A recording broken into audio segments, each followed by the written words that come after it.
that I play. It's quite a small pool, really, so you just get to know and become friends with very, very incestuous.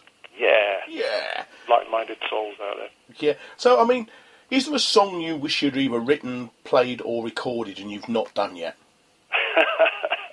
That's a good question. I've never had that one. Let me think.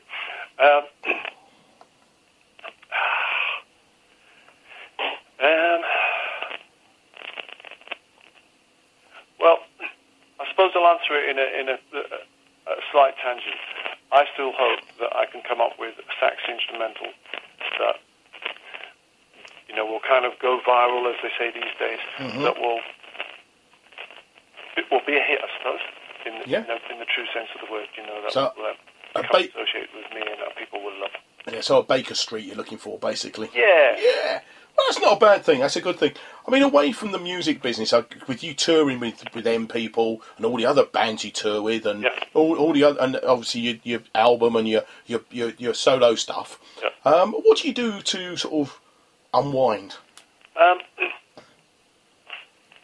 Well, I suppose messing about with the kids is a great break from the music. Yeah, that's unless I'm playing guitar with my son, but just getting out and doing family stuff when I'm here is brilliant.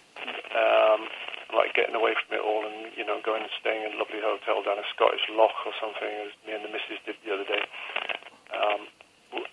And I get actually more unwinding time if I'm the other side of the world, so where I'm not having to organise stuff and constantly answer the phone.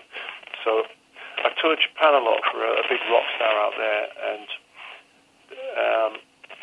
sometimes I can just break away from the tour and, like, you know, go and stay with the monks up in the hills or something, or you know, go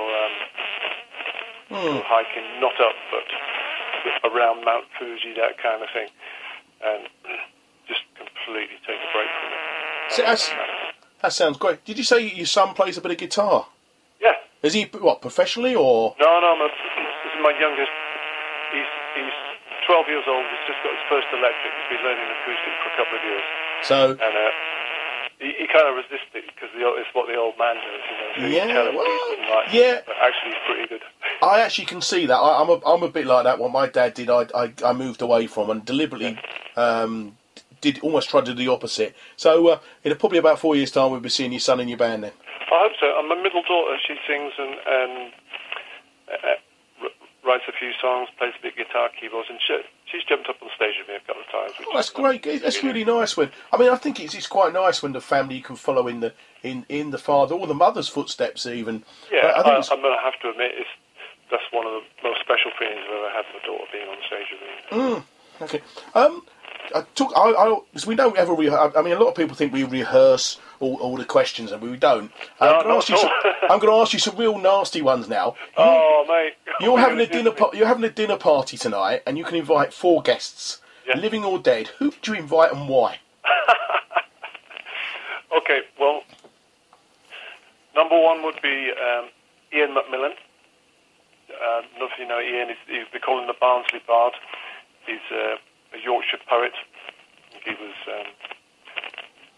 poet laureate for a year, and he was assigned to Barnsley Football Club for a year as their poet. Okay. And he's a lovely, witty, funny man, and I love him to bits. So he'd be number 1. Paul Young, who he mentioned, who is a big hero of mine, and I suppose he's aware of my existence, but we've never spoken. But we were born on the same day in the same part of the West Midlands, so he'd be number 2, my soul brother. And then, now this is a bit of a sad one, we touched on Jim Diamond. Now, Jim was a huge close friend, and we toured as a duo for at least 15 years. Now, he passed away just a few months ago. So I'd bring him back from the dead, we'd add in. Yeah. So that's 3. Yeah. So, number 4, I think it would have to be my absolute number 1 favourite saxophone player in the world ever. Now, he's dead as well. He should still be alive, but like many sax players, he came to an unfortunate, sad demise. He got murdered on his own front doorstep. So Mr. King Curtis, we'd have him as well. Okay, so that'd be quite an eclectic, be a good Hey, night mate, out.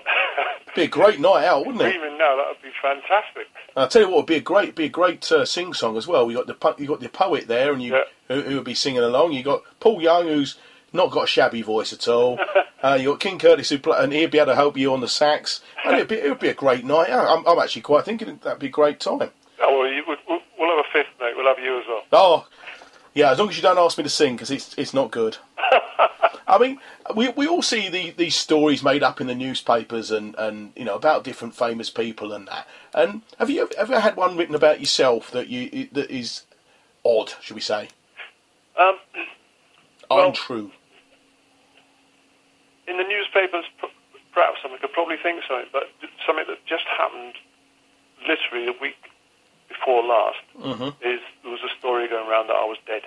Really? And first phone call, I just took it as a bit of tongue-in-cheek, somebody having a lark. It was a bass player from Manchester that I know, and he said, Snake, you okay, mate? I said, yeah, why? Well, I don't know how to put this. He said that somebody just told me that you'd snuffed it. So I didn't think much of that. But then the phone went again half an hour later. It was somebody else, and he'd heard it from another person completely. And then I had 7 or 8 phone calls this same day. We never actually found out the true original source of all these rumours, but it's like... So, there were loads more people who didn't phone because they didn't have a phone number for my partner, they didn't know what to do.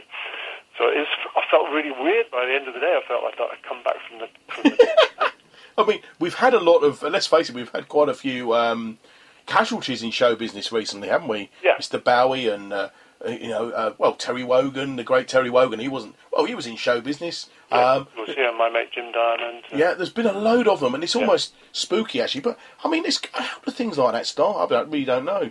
Yeah, I don't know. Never found out.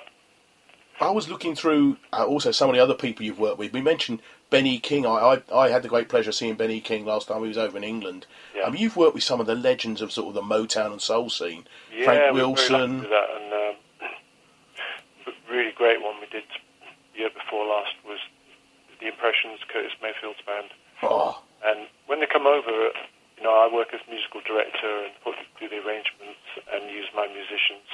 Well, the same guys, mostly who were in Snake Davison's Alligator Shoes all those years ago. We've kept a presence on the Northern Soul, particularly scene, and these promoters bring over somebody like the Impressions, and they'll just do one show. So it's a massive amount of work, Terry, but it's so beautiful. Oh, they're well worth seeing. I know you've worked with somebody from a lot of people from Motown who are Motown fans don't know Chuck Jackson. Now I'm a big aficionado of Motown, and I know he was one of the first guys to record successfully Hal David and Burt Bacharach stuff. Oh, yeah. And he's a legend. I mean, and also Martha Reeves, who I love Martha. Yeah. And I know she's due over here, I think, next month. I think she's over here in May.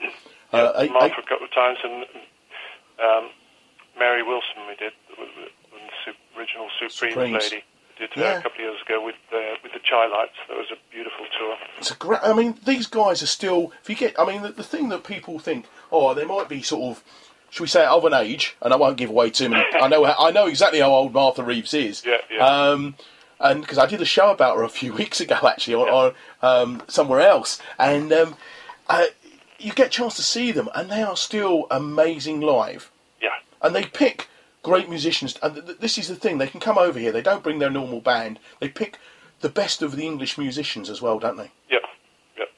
And I mean, as I say, I've seen Benny King. Sadly, you weren't playing when I saw Ben, but it was another very, very famous saxophone player called Leo Green, who I think his father was a very famous jazz... Yeah, I know Leo well. He was on that same Albert Hall show I was telling you about with Paul Carrick and that. So they really were scraping the bottom of the barrel, weren't they? I'm teasing. I mean, if you went to see a show with that calibre of people, how much would you be paying for a ticket? I have no idea how that one... No, I mean, it's crazy. Like a 40 quid ticket or something. Well, that's cheap. That's cheap. Yeah, I don't really know. So, we're almost out of time. We've got a few more minutes. I'll ask you when you're on tour, obviously it's a heavy old schedule. What do you do to sort of look after yourself? I quite often, I always keep my running shoes with me. Do you? You like a bit of running? So what I'll do is, if I'm driving myself, I'll just pick a route. Like, it's a classic example. 2 days ago, we were on with Heather. We were between New Brighton, near Liverpool, and Stevenage. And I used to live in Hertfordshire, so there's a place called Sharp and Hoe Clappers. Oh, I know exactly where that is. So I parked my car and I went and put my running shoes on and carry some weights in my hands, 2 kilogram weights, and I'm off, mate. Half an hour's run, and it keeps me fit and sane. How long did you live in Sharpenhove for? No, I never lived there. I lived in a little place called Preston near Hitchin. I know it well. I know it very, very well. You're very close to where I used to live. I mean, really? Unbelievable. How many years did you live there?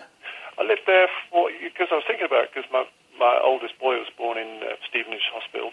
Yeah. And so all the memories were coming back, so I hadn't been there for a while, and driving up those back roads. So I lived there when I first moved out of London in the 80s or 90s. I lived there for at least 8 years, I think. Blimey, so you can almost claim to be a Hertfordshire boy. I could almost. Almost. Yeah. That's great. A few of my friends were down who still live in the village, and got some friends who live in Nebworth, and yeah.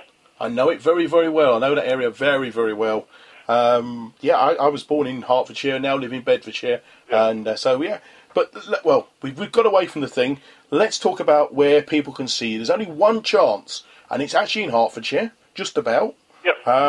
You're at the Rhodes Arts Centre in which is 1 to 3 South Road in Bishop Stortford, which is towards Stansted. It's almost on the border between Hertfordshire and Essex.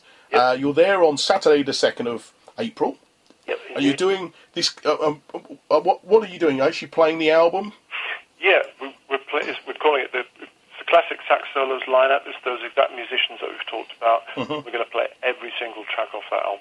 And the album lasts about. I played it the other day, and I think it lasts about an hour and 12 minutes. Yeah, I was actually concerned whether we'd get it all onto one disc, but it fitted. Only just, I think. It would have been a double album, wouldn't it? It's a cracking album. Anybody who wants it, when is it out again? It's just come out on the first week of March. Yeah, so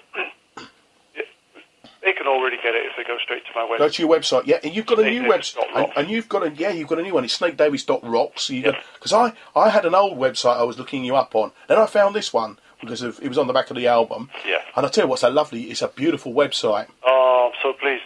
Yeah, I'll tell Ali that. She'll be chuffed. And if you want tickets, the tickets actually you're very reasonably priced tickets. They're £17.50. Yep. And you get tickets by calling 01279 710 200, or you can go to on the internet and book tickets. It's www.rhodesbishopstortford.org.uk. Are you on the famous Twitter or the Facebook? Yep, Twitter is @SnakeDavis, and Facebook I have an artist page. I have no idea how you get there, but I just... If people look you up, they'll find you. They'll find me. I mean, nowadays... Rocks, that's a great place to find out all the news and all the things and what's going on and what you're doing, and you blog and all sorts. I did have a look the other day, and it's a great website. Which, thank you, Terry. Because some people's websites, the dates are out of date and all sorts of other things, but we won't go into that. Yeah. Now, thank you so much for today, Snake. It's been an absolute pleasure. And we'll play another one of your tracks. I'm going to have to play this one. For me, it is Baker Street, made famous by the great Jerry Rafferty.